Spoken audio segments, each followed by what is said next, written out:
ललिता मराठी किचनमध्ये आपले स्वागत। आज आपण भाजीचे शेव बनवू। त्यासाठी मी सामग्री घेतली आहे ते तुम्हाला मी सांगते।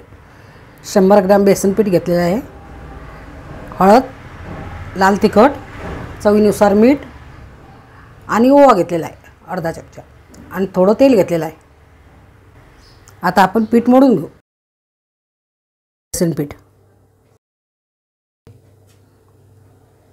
हळद, लाल तिखट, चवीनुसार मीठ, ओवा, 1 चमचा तेल। आता आपण पीठ मळून घेऊ।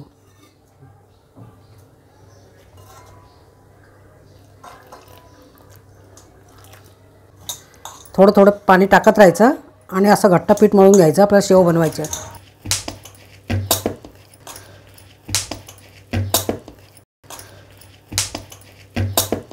आता मस्त उंडा करून झालेला आहे। आता आपण याची शेव बनवू। आता कढई गरम झालेली आहे। आता आपण तेल टाकू शेव काढायला। शेव काढण्यासाठी मी असा जाडा साचा घेतलेला आहे। आता आपण त्यात पीठ भरू। आता असं थोडं तेल लावून घ्यायचं साच्याला मधून आणि मग त्यात असं पीठ भरून घ्यायचं।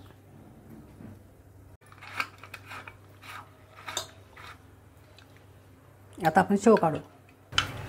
आता तेल गरम झालेलं आहे। आता आपण शेव काढू।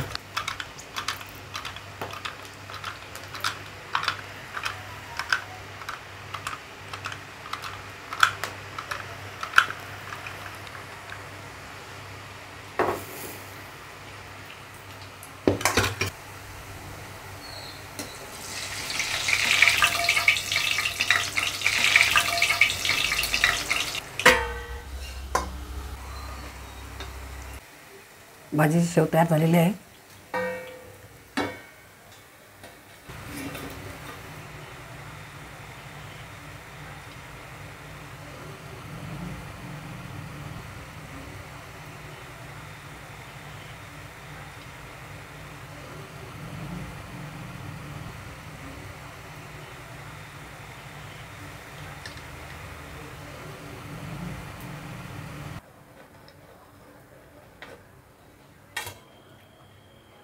भाजीसाठी शेव बनवून झालेली आहे। आता मस्त कुरकुरीत शेव झालेली आहे। ललिता मराठी किचनला लाईक, शेअर आणि सबस्क्राईब करा। धन्यवाद।